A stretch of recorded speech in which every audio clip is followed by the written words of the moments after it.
સંવોજના ઉપાસતે. સંવોજના ઉપાસતે. શ્રીનાથજી બધાને સાથે લઈને ચાલે છે. એક અકિંચન નાનકડો બાળ, શ્રીનાથજીને પગમાં કંઈક વાગી ગયું ને એ સામે મળી ગયો. તો શ્રીનાથજીને કીધું, મને થોડું વાગી ગયું છે પગમાં, તો તું મને ઉચકી લે ને. તો બાળક ગભરાઈ ગયો. મને તો મંદિરમાં, હું તો અત્યંત છું, મંદિરમાં હવેલીમાં કોઈ આવવા નથી દેતું, અને ભગવાન તમે મને અડશો, મારા ખભા ઉપર બેસો. તો કે તો આપણા બેની વાત છે, કોઈને કહેવાનું નહીં. ચલ મને લઈ જા, કૃષ્ણદાસ બાટી બનાવે છે ત્યાં લઈ જા. અને કૃષ્ણદાસ દાલ બાટી બનાવી હતી, એવી સરસ. અમાર મનીષાન જેવી ભગવાને દાલ બાટીનો ભોગ એને બનાવે છે. તો દાલ બાટી બનાવતા હતા. કૃષ્ણદાસ ત્યાં ગયા અને પેલાને કીધું દૂર ઝાડની પાછળ બેસજે, અમાર સખાને ખબર ના પડે. અને પછી શ્રીનાથ ગયા અને કૃષ્ણદાસ તો એકદમ ઊભા થઈ ગયા, ખંખેરી નાખ્યું ઉપવસ્ત્ર, મારા નાથ આવી ગયા અને એકદમ આલિંગન આપ્યું. જો મેં ગરમ ગરમ બાટી બનાવું છું, જો મેં આ દાળ પણ બનાવ્યું, બસ કે મારે ખાવું જ છે હવે. અને બેસી ગયા. આ વેદનો આપ સર્વ જે રૂચાનો જે ઉદ્ઘોષિત ભાવ રજૂ કર્યો ભાગવત ભગવાન આગળ, એની સાથે આપણે જઈ રહ્યા છીએ.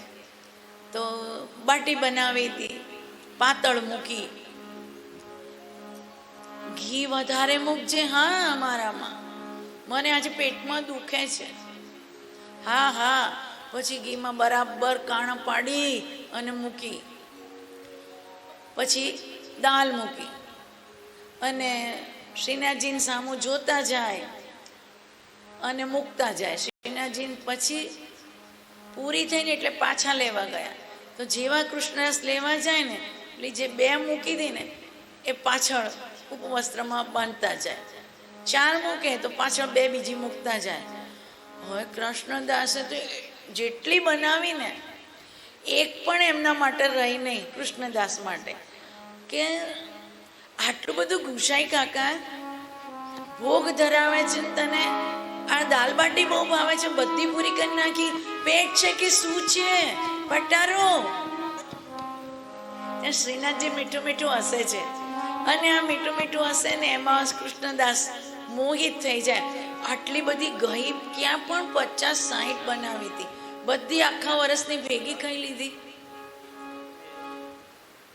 વિચારમાં પડી જાય છે, મારા માટે કશું ના રાખ્યું, ના એક ટુકડો રાખ્યો છે, જો મારા મોઢામાંથી પાછો કાઢું છું, મૂકતા મૂકતા હવે તું આ ખાઈ લે.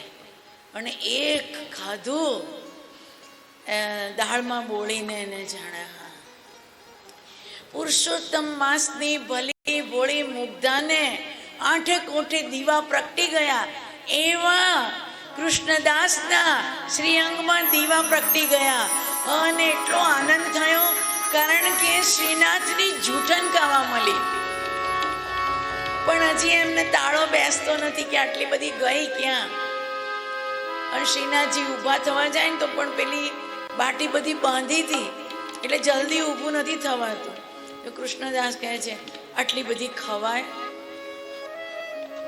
પછી જગન્નાથજીને ત્યાં ઓડિશામાં પેલી વૃદ્ધ મૈયા, ભગવાનને અજીરણ ના થાય તો ફાંકી પણ આપવા જતી હતી જાતે બનાવીને.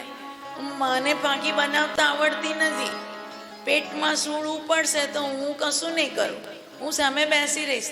અરે હા કૃષ્ણ બેસી રહેજે, વાંધો નહીં, અત્યારે તો મને ઊભા કર. માંડ માંડ શ્રીનાથજી એવી લીલા, આ જ લીલા સ્થળીમાં બધું કર્યું છે. માંડ માંડ ઊભા કર્યા, ને જેવા ઊભા થયા ને એમાં બાટી નીચે પડી. અરે બધી બાટી ભરી રાખી હતી, કોના માટે લઈ જાય? તો કે જો તારે ગુસ્સો નહીં કરવાનો. હા, જો પેલો નાનકડો બાળક છે ને, જેની પાસે ઉપવસ્ત્ર નથી, ફાટેલી તૂટેલી પોતડી પહેરી છે, કૃષ્ણદાસે જોયું, અરે એ તો અત્યંત છે. એવું બધું નહીં બોલવાનું. હરિનો જન છે, એ મને ઉચકીને લાવ્યો, જો મને પગમાં કેટલું વાગ્યું છે. એટલામાં તો એવી લીલા કરીને તો ચરણમાંથી રુધિરના ટપકા પડવા માંડ્યા. અરે તરત તેમનું ધ્યાન કેન્દ્રિત તેમાં કરી દીધું શ્રીનાથે કે જો મને રુધિરની ધ્યાન. તરત ઉપવસ્ત્ર લીધું, મોઢામાં મૂક્યું, ફૂંકો મારી અને શ્રીનાથજીના ચરણની અંદર ધીમે ધીમે લગાડવા માંગ્યા. પણ મને ખબર નથી પડતી, બધા નિયમો મારા માટે જ છે અને વૈષ્ણવ માટે જ છે. તમે ભગવાન, તમારા માટે કોઈ નિયમ નથી. આ અત્યંત સાથે કેવી રીતે આવ્યા? અરે મને વાગ્યું તું, એ મને ઉચકીને લાવ્યો, પણ મારે તારો વાયદો પૂરો કરવો પડે ને, એટલે તમારા માટે જ હું આવ્યો. કૃષ્ણદાસ કે ફૂલાઈ ગયા. હા, મારે માટે આવે છે, મારે માટે. એને માટે આ બાટી લઈ જશું, બધી એને આપી દેશે, ખાવા દે ને. મારા માટે તો કાકાજીએ ભૂખ કર્યો છે, પણ મને તમારી બાટી ભાવે છે ને, તારા હાથની, તારો પ્રેમ એવો છે. આ લીલા એવું કહે છે કે ઘરની ગૃહિણી, ગૃહલક્ષ્મી જે રસોઈ બનાવે છે ને, એમાં એનો પ્રેમ હોય છે. ત્યારે એ શું બને છે? ભોજને શું માતા, કાર્ય શું મંત્રી. હા, તો અન્નપૂર્ણા બનીને ઘરે રસોઈ બનાવે છે, તો એમાં એનો એટલો બધો પ્રેમ હોય છે. પછાડતા નથી, તાવેતા નથી પછાડતા, તાવડીએ નથી પછાડતા, એ પ્રેમથી બનાવે છે. એમાં કૃષ્ણદાસના પ્રેમને કારણે બાટી લીધી, બાટી ખાધી અને થોડી પેલા અત્યંજને આપી. દૂર ઉભા રહો, દૂર, મારી જોડે નહીં. કૃષ્ણદાસ કહે છે, અરે ભાઈ તું ના ઉભો રે, મને તો આપવા દે ને. જો એણે જિંદગીમાં બાટી નહીં ખાધી હોય, મને એવું છે કે બધાને ખવડાવીને ખાવું ગમે છે, તો મારા માટે તો રાખ્યું નહીં. કેમ? એક ગ્રાસ તો મેં ખવડાયો. સારું સારું, ચલો શ્રીનાથ, તમારી જોડે તો વાદ વિવાદ ના કરાય. અને પેલાને બાટી આપી, દાળ આપી, એટલો ખુશ થઈ ગયો. શ્રીનાથ, તમારી જોડે મને બહુ મજા આવી, બસ તું અહીંયા આવે, મને મળજે. હા, હું પણ તને મળીશ. પણ કે છે આ સખા એ પણ માની જશે, ચિંતા ના કર. અને પછી બંને જણા આગળ વધ્યા. મારથી દૂર ચાલો, શ્રીનાથને કે દૂર ચાલો. કુંડ આવે છે ને, એ કુંડની અંદર અહીં નજીકમાં છે, જે શ્યામ કુંડ છે, એની અંદર એમણે ધક્કો માર્યો કૃષ્ણદાસે શ્રીનાથજીને. મારા માટે અપરસ, વૈષ્ણવો માટે વપરસ. ગુસાઈજી કાકા અપરસ પડાવે અને તમારે બધાને અડકીને જવાનું ઘરમાં, તમારે અડકીને ગર્ભગૃહમાં જવાનું. અને ધક્કો માર્યો.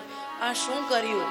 અને એટલામાં ગુસાઈજીની ઘંટી બજી, કપાટ ખોલવાનો સમય થયો. અને શ્રીનાથજી છલાંગ મારીને દોડ્યા છે, જે દોડ્યા છે, અને જઈને પછી આમ ઊભા રહી ગયા. તો બધા એમના વસ્ત્રોમાંથી જળ ટપકે. કપાટ ખોલ્યા, ગુસાઈજી આરતી કરવા જાય તો ભગવાનના શ્રી પોશાકોમાંથી જળ ટપકે. આ શું? ફરી પડદો પાડ્યો. અરે તમને શરદી થઈ જશે, જ્વર આવી જશે, ક્યાં ગયા? તારે કાકાજી શું વાત કરું, આ તમારા કૃષ્ણદાસે મને ધક્કો માર્યો શ્યામકુંડની અંદર, એની ખબર લઉં છું. કાકાશ્રી શ્રી વિઠ્ઠલનાથજીએ એને પાછા પોશાક બદલાવ્યા અને ફરી પાછું કપાટ ખોલ્યા, ટેરો ખોલ્યો અને હરિભક્તોને, વૈષ્ણવોને દર્શન આપ્યા. એ મારા ઘટમાં બિરાજતા શ્રીનાથજી,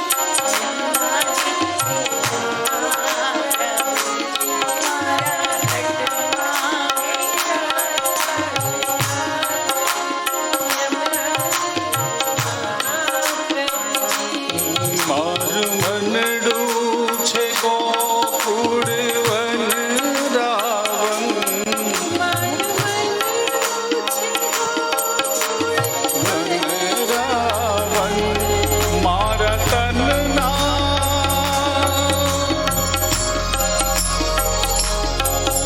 મારા તનના આંગણિયામાં તુલસીના વન મારા પ્રાણ જીવન રે મારા ઘટમાં વિરાજતા શ્રીનાથજી યમુનાજી મહાપ્રભુજી.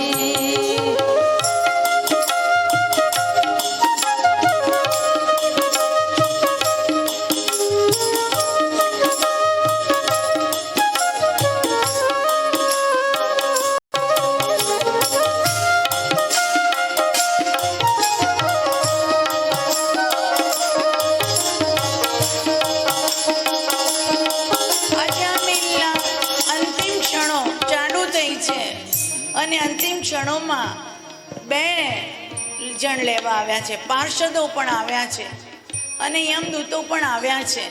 યમદૂતો ખેંચે છે કે આણે જિંદગીભર કોઈ સારા કાર્યો કર્યા નથી, અપકૃત્યો જ કર્યા છે. પણ વિષ્ણુ ભગવાનના પાર્ષદો કહે છે એણે છેલ્લે છેલ્લે નારાયણનું નામ દીધું છે એટલે એને વૈકુંઠ લોક પ્રાપ્ત થશે. તો આપ સર્વ તો હૃદયના ભાવથી શ્રીનાથજીને બોલાવો છો, યમરાજીને બોલાવો છો અને પ્રેમાવતાર વલ્લભને બોલાવો છો. તો આપણે તો કાયમ વિષ્ણુના દૂતો જ મળવાના છે. એમ મારા ઘટમાં વિરાજતા શ્રી યમુનાજી મહાપ્રભુજી. મારા હાથમના આંગણે શ્રી મહાપ્રભુજી. મારા આત્મના આંગણે શ્રી મહાકૃષ્ણજી. મારી આંખો વિશે ગિરધારી રે ધારી, ગિરધારી રે ધારી, મારું તન મન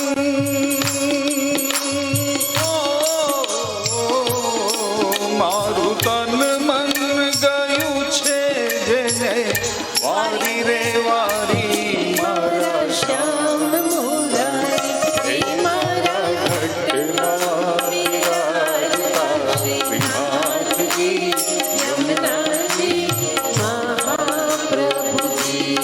એક વખત પુત્રને સાદ પાડતા પાડતા નારાયણ બોલતા, પણ જો વિષ્ણુ લોક પર્યાપ્ત થતો હોય તો તમે તો આ પુરુષોત્તમ માસની અંદર શ્રીમદ ભાગવત ભગવાનની નિશ્રામાં એની રત્ન મંજુષાના સ્નેહરૂપી તિમિરોનો સંસ્પર્શ કરતા કરતા હરિનામ સંકીર્તન સ્મરણ કથા શ્રવણ કરી રહ્યા છો તો તમારી ઉપર તો કેવો અનુગ્રહ થશે એમ આપવા માટે કોઈ બેરોમીટર બનાવ્યું જ નથી.